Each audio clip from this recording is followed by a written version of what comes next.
국회의원 서영교입니다. 저에게 많은 분들이 전화도 했고요. 그런데 국회의원 서영교가 법사위에서 조의대의 선거 개입 의혹, 대선 개입 의혹, 정치 중립 위반 의혹, 직권남용 의혹에 대해서 제가 법사위에서 질의했습니다. 법사위에서 이 내용을 질의하는 것은 저는 국회의원으로서 해야 할 당연한 임무이다, 이렇게 생각합니다. 제가 5월 1일 날 5월 1일 조의대가 이재명 대선 후보 관련한 사건을 파기환송했고 5월 2일 법사위에서 질의했습니다. 그리고 5월 14일 또 법사위에서 질의했습니다. 국민 여러분, 그리고 언론인 여러분, 제가 법사위에서 희대의 사법 쿠데타와 같은 그 파기환송 질의하는 게 너무 당연한 거 아닙니까? 그리고 대한민국에서 4월 22일 소부에 배당된, 2부에 배당된, 대법원 2부에 배당된 이재명 대표 관련한 사건을 그날 2시간 만에 전원 합의체로 회부하는 일, 대한민국에 이런 일이 있습니까? 대한민국에는 이런 일이 한 번도 없었습니다. 그리고 4월 24일 만 이틀, 아니 이틀도 안 걸립니다. 만 하루 만에 4월 24일 대법관들의 표결에 붙입니다. 이 표결에서 오경미 대법관은 반대표를 던집니다. 그런데 원래 배당되었던 대법원 2부는 오경미 대법관이 있는 재판부라서 파기환송될 수가 없는 상황입니다. 그런데 그것을 전원합의체로 끌어서 단 이틀 만에 표결해버리고 5월 1일 날 파기환송해서 이재명 대통령 후보의 자격을 박탈하려고 했던 그 사법 쿠데타 의혹, 저는 법사위에서 이 의혹을 제기했습니다. 그리고 제가 들었던 제보를 바탕으로 왜 조의대 대법원장이 그런 무리한 일을 했는지 저는 제기했습니다. 그런데 이와 관련해서 한참이 지난 이후 많은 곳이 보도를 하면서 법사위에 질의한 게 뻔히 있음에도 불구하고, 내용을 뻔히 얘기했음에도 불구하고 저와 관련한 내용을 마치 생판 처음 보는 것처럼 기사를 왜곡하기 시작했습니다. 오늘 제가 온 이유는 조선일보 김경필 기자가 왜곡한 기사를 법적 조치하는 고소장을 제출하는 것을 여러분께 알려드리고자 합니다. 이 조선일보만이 아닙니다. 이 조선일보에서는 저에게 그렇게 이야기했습니다. 녹취를 튼 뒤 팩트체크했다. 글쎄요, 제가 통화해보니 제가 누구에게 제보를 받았는지 알고 있더라고요. 5월 14일 제가 녹취를 튼 것은 5월 7일경 저에게 제보해준 사람이 있습니다. 그 제보해준 사람에 대해서 그 기자는 알고 있었고 언론인 여러분도 그 뒤에 알게 되지 않았습니까?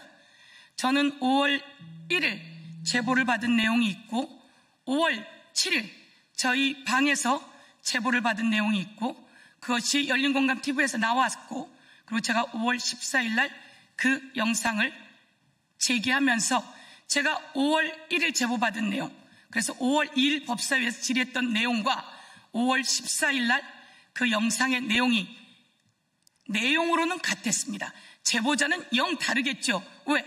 5월 1일 날 제보받은 내용은 5월 1일로부터 거의 1년 전에 있었던 이야기입니다. 조의대가 이재명 사건이 대법에 올라오면 알아서 처리하고 이랬기 때문에 이재명은 대선 후보가 될 수 없다라고 했던 내용, 그와 거의 유사한 내용이 1년 뒤에 다시 나왔을 뿐입니다. 제보자는 영 다르겠죠, 당연히. 이런 말씀을 드리면서 제가 또 여기서 이런 말씀 드리겠습니다. 이것은 나경원 의원이 자기네 원내대책위에서 한 말입니다. 서영교가 AI 가짜뉴스를 이용해서 한 것은 두 가지이다라고. 제가 AI 가짜뉴스를 이용했다고요? 언론인 여러분, AI 가짜뉴스를 전 이용한 적이 없습니다.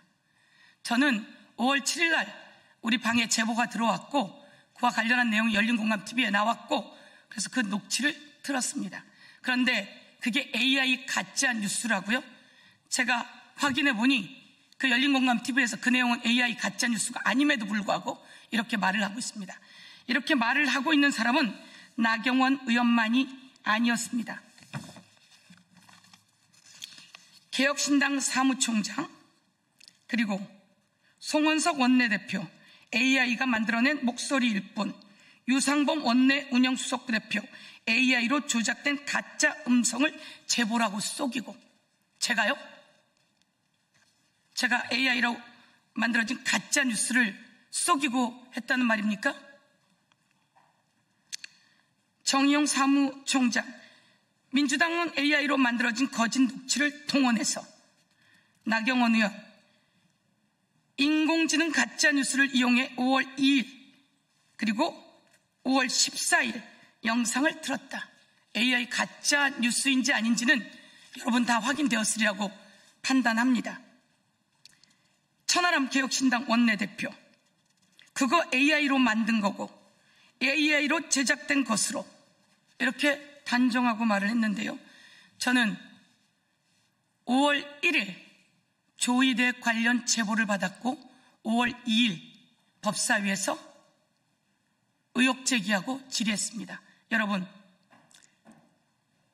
팩트는 조이대가 무리하게 파기환송을 이틀 만에 표결을 해서 끝냈다는 겁니다. 이 팩트가 있지 않습니까?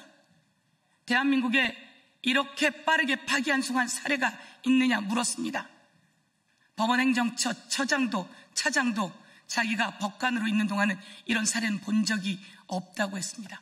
그런데 여러분, 여기에 의문을 제기하지 않습니까? 제보가 들어오는데 의문을 법사위에서 제기하지 않는다면 그것은 법사위원으로서 임무를 방기하는 것입니다. 제가 이 의혹을 제기했고 이 의혹이 진짜인지 아닌지 특검이 수사해 나가면 됩니다. 그리고 조이대 대법원장은 왜 이렇게 무리하게 파기환송을 했는지 여기서 꼭 여러분에게 묻고 싶은 게 있습니다. 알려드릴 게 있습니다. 5월 1일 3시에 파기환송했습니다. 그런데 아이러니하게도 5월 1일 3시에 파기환송을 했는데 4월 30일 한덕수는 출마 엠바고를 걸어서 언론인들에게 알립니다. 4월 30일 한덕수가 출마 엠바고를 겁니다. 그리고 5월 1일 3시에 조이대가 파기환송을 합니다.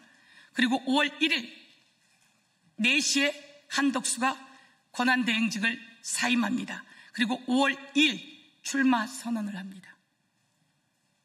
한덕수는 5월 1일 파기환송될 걸 어떻게 알았을까요? 알았을까요? 몰랐을까요? 이거에 대해서 의문을 제기하지 않는다면 국회의원의 임무 방기 아니겠습니까? 우리는 모두 다 의문을 제기했습니다. 그리고 이 파기환송하고 그 날로 고등법원으로 보내게 되는데요. 고등법원은 5월 15일 이재명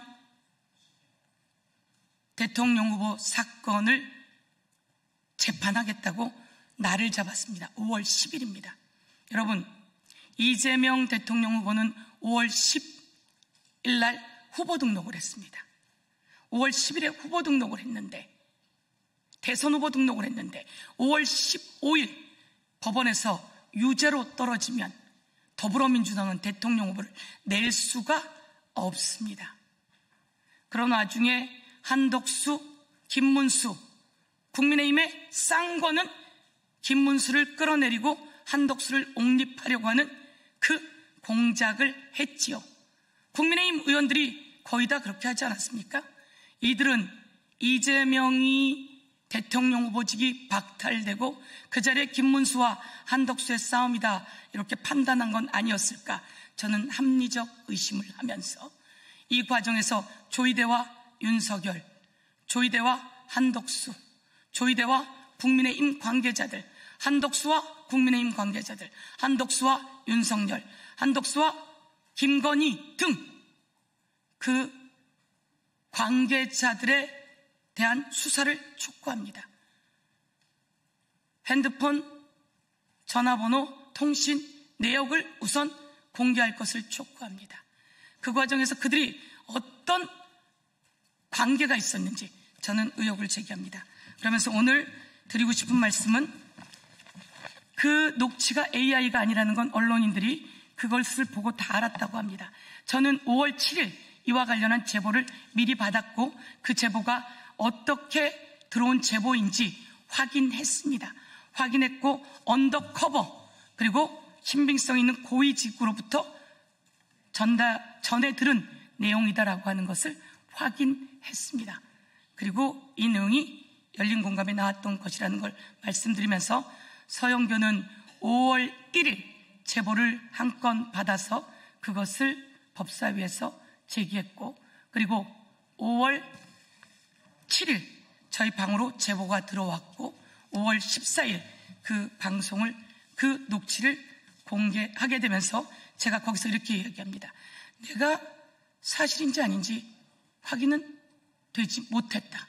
그렇지만 이것은 충분히 의혹으로 제기할 수 있어서 의혹으로 제기한다 라고 법사위에서 얘기했고 지금도 어떤 관계들이 있었는지 어떤 모의가 있었는지 이 짜고 치는 고스톱에 합리적 의심을 하지 않을 수가 없습니다. 그러나 대한민국 국민이 고등법원으로 온 이재명 대통령 후보의 재판을 이재명 대통령 후보 측에서 기일 변경을 요구했고 여론에 의해서 기일은 바뀌어서 6월로 넘어갑니다. 그런 채로 대통령 선거가 치러졌고 지금은 재판이 중단되어 있는 상태이죠. 많은 분들이 잊어버렸을 거라고 생각하고 오늘 저는 조선일보 그리고 동아일보 그리고 국민일보 그리고 나경원, 천하람, 주진우 등 관련해서 법적 조치하고자 합니다. 그러나 이것을 인정하고 수정한다면 판단해 보겠습니다. 그리고 채널A 탑10 등 모든 것을 이것저것 섞어가지고 팩트 체크하지 않고 보도하고 마구잡이로 이야기한 사람들에 대해서 저는 오늘 꼭 끝까지 쫓아가서 국회의원이 법사위에서 한 의정활동의 내용을 조이대 사법부가 이렇게 회계망측하게 했던 내용을 왜 쉴드 치고 있는지 이에 대해서 저는 추적하고 그리고 법적 조치 들어가겠습니다. 이상입니다.